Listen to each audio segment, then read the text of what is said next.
Assalamualaikum warahmatullahi wabarakatuh. Kami dari kelompok 5 ingin menjelaskan tentang Valuation of Inventories a Cost Basis Approach atau persediaan. Sebelumnya, izinkan saya untuk memperkenalkan nama-nama anggota kelompok dari kelompok kami. Yang pertama, Kholisatul Aini dengan NPM terakhir 040.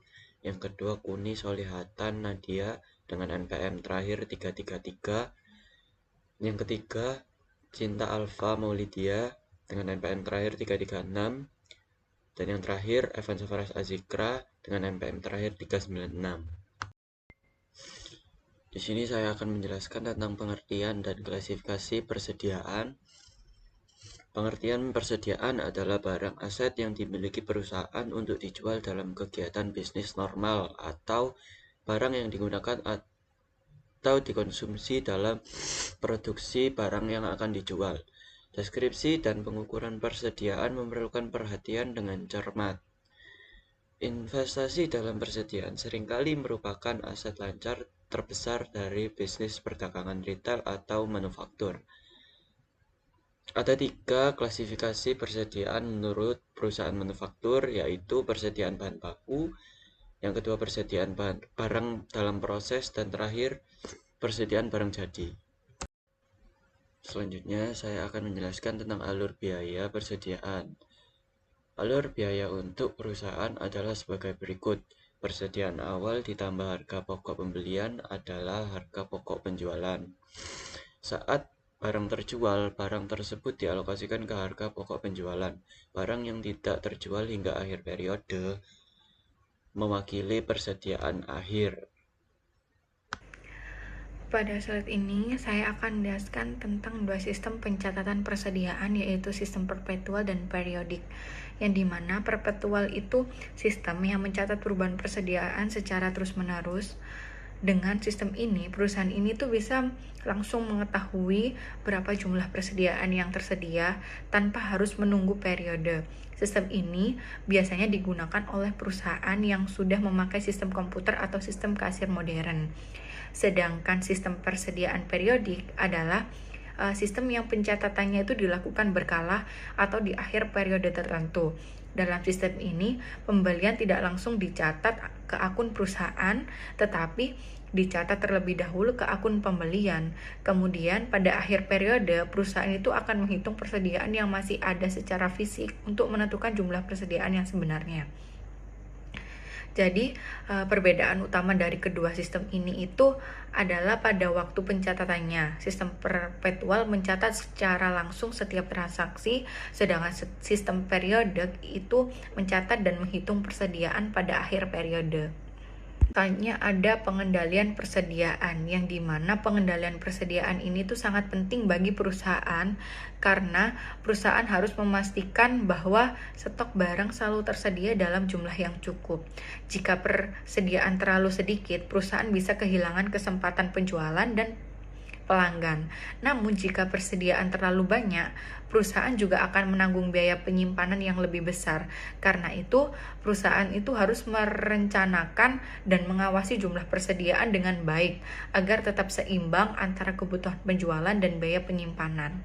Nah, tapi beberapa perusahaan ini tuh menggunakan sistem perpetual yang dimodifikasi untuk membantu memantau jumlah persediaan secara lebih akurat, terutama untuk mencegah kekurangan stok atau pembelian barang yang berlebihan. Berikut ini saya akan menjelaskan terkait barang dan biaya yang termasuk dalam persediaan. Nah, yang pertama ada barang dalam perjalanan atau goods in transit, yaitu pencatatan akuntansinya sangat bergantung pada syarat pengiriman yang disepakati oleh pihak yang mengendalikan barang tersebut. Nah, ada FOB shipping point, yaitu barang diakui sebagai persediaan pembeli segera setelah keluar dari gudang penjual. Ada juga FOB destination, yaitu barang tetap menjadi persediaan penjual sampai barang tersebut tiba di tangan pembeli.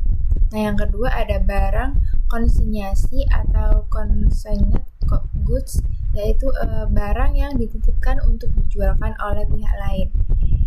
status kepemilikannya itu barang tetap milik pengirim sampai barang tersebut laku terjual. Nah, yang penerima ini pihak yang menerima titipan tidak boleh memasukkan barang ini ke dalam daftar persediaan. Yang ketiga, ada perjanjian penjualan khusus mencakup situasi penjualan yang tidak biasa seperti buyback agreement atau penjualan dengan perjanjian untuk membeli kembali barang tersebut di masa depan. Lalu ada juga tingkat pengembalian tinggi per bulan di mana pembeli memiliki hak untuk mengembalikan barang dengan tingkat probabilitas yang tinggi sehingga pengakuan persediaannya perlu disesuaikan. Nah, selanjutnya di slide ini itu merupakan kelanjutan dari topik sebelumnya, namun ini lebih fokus pada komponen biaya yang membentuk nilai persediaan. Nah, yang pertama itu ada biaya produk atau product cost. Ini salah satu biaya-biaya yang secara langsung melekat pada persediaan hingga barang siap dijual, yaitu meliputi biaya pembelian, harga beli barang dari pemasok, ada juga biaya konversi, yaitu biaya tenaga kerja dan overhead untuk mengubah bahan mentah menjadi barang jadi.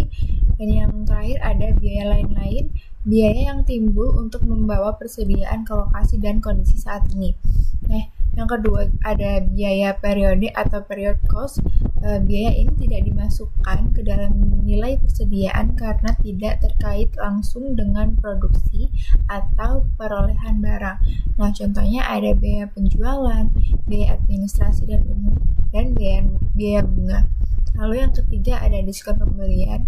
Nah, sesuai dengan PSAK atau Pernyataan Standar Akuntansi Keuangan, diskon pembelian harus dicatat sebagai pengurang dari biaya persediaan, bukan sebagai pendapat lain-lain.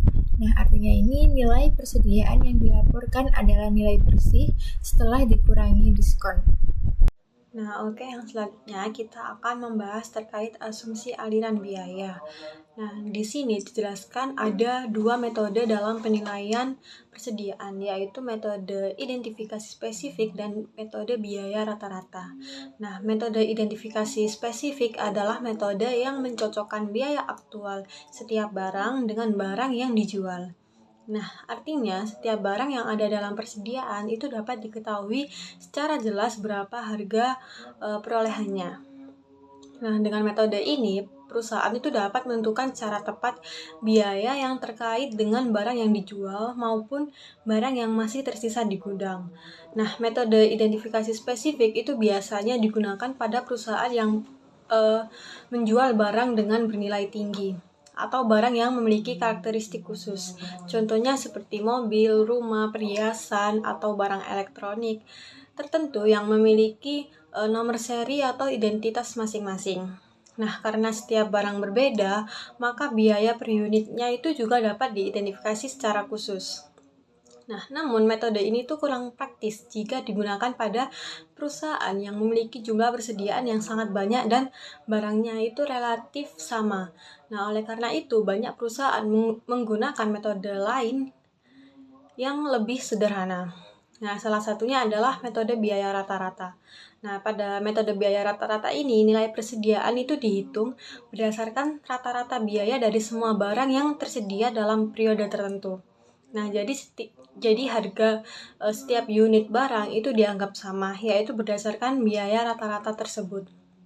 Nah, metode biaya rata-rata ini sering digunakan karena lebih mudah diterapkan dan dapat mengurangi perbedaan harga yang terlalu besar akibat perubahan harga pembelian. Nah, lalu selain itu, metode ini juga dianggap cukup objektif dan praktis dalam menentukan nilai persediaan. Nah, lalu ada dua metode lain dalam asumsi aliran biaya persediaan, yaitu metode FIFO dan metode LIFO. Nah, metode ini itu digunakan untuk menentukan bagaimana biaya barang itu dialokasikan antara barang yang sudah terjual dan barang yang masih tersisa sebagai persediaan.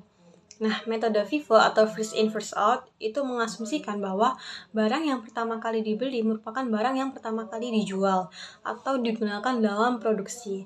Nah, dengan kata lain, barang yang masuk lebih dulu akan keluar lebih dulu. Nah, dengan menggunakan metode FIFO, persediaan yang masih tersisa pada akhir periode itu biasanya berasal dari pembelian yang paling baru. Oleh karena itu, nilai persediaan akhir yang dilaporkan dalam laporan keuangan itu biasanya lebih mendekati harga pasar saat ini. Lalu metode ini juga dianggap logis karena dalam praktiknya itu banyak perusahaan menjual barang yang lebih lama terlebih dahulu untuk menghindari kerusakan atau penurunan kualitas barang. Nah, metode yang berikutnya yaitu LIFO atau last in first out. Nah, metode ini itu mengasumsikan bahwa barang yang terakhir dibeli adalah barang yang pertama dijual. Dengan demikian, biaya barang yang terbaru akan dicocokkan dengan pendapatan yang diperoleh dalam periode tersebut. Nah, akibatnya nilai persediaan akhir biasanya berasal dari barang yang lebih lama dibeli. Nah, hal ini itu dapat menyebabkan nilai persediaan akhir lebih rendah dibandingkan harga pasar saat ini, terutama ketika terjadi kenaikan harga barang. Nah, yang selanjutnya yaitu kita akan membahas terkait dampak kesalahan persediaan. Nah, pada slide ini itu dijelaskan mengenai dampak yang dapat terjadi jika terdapat kesalahan dalam pencatatan persediaan. Nah, persediaan sendiri itu merupakan salah satu komponen yang penting dalam laporan keuangan perusahaan, terutama bagi perusahaan dagang dan perusahaan manufaktur. Nah, kesalahan dalam pencatatan persediaan akhir dapat mempengaruhi beberapa akun dalam laporan keuangan. Nah, misalnya, jika persediaan akhir dicatat lebih kecil dari jumlah yang sebenarnya, maka harga pokok penjualan akan menjadi lebih besar. Nah, hal ini terjadi karena dalam perhitungan harga pokok penjualan, persediaan akhir itu dikurangkan dari total persediaan yang tersedia. Lalu, jika persediaan akhir lebih kecil, maka hasil perhitungan harga pokok penjualan akan meningkat. Nah, dampaknya laba bersih perusahaan itu akan terlihat lebih kecil dari yang seharusnya. Lalu, selain itu, kesalahan ini tuh juga dapat mempengaruhi kondisi keuangan perusahaan, seperti modal kerja dan rasio lancar yang terlihat lebih rendah. Nah, hal ini bisa memberikan gambaran yang kurang tepat mengenai kondisi keuangan perusahaan. Nah, lalu kesalahan juga dapat terjadi akibat kelalaian dalam pencatatan transaksi, misalnya pembelian barang yang tidak dicatat atau pencatatan persediaan yang tidak lengkap. Nah, akibatnya jumlah persediaan, utang dagang, dan pembelian yang dilaporkan dalam laporan keuangan itu menjadi tidak akurat. Nah, oleh karena itu, perusahaan itu perlu memiliki sistem pencatatan dan pengendalian persediaan yang baik agar kesalahan dapat diminimalkan dan laporan keuangan yang dihasilkan itu lebih akurat dan dapat dipercaya. Nah, sekian presentasi dari kelompok kami. Bila ada salah kata, mohon dimaafkan. Assalamualaikum warahmatullahi wabarakatuh.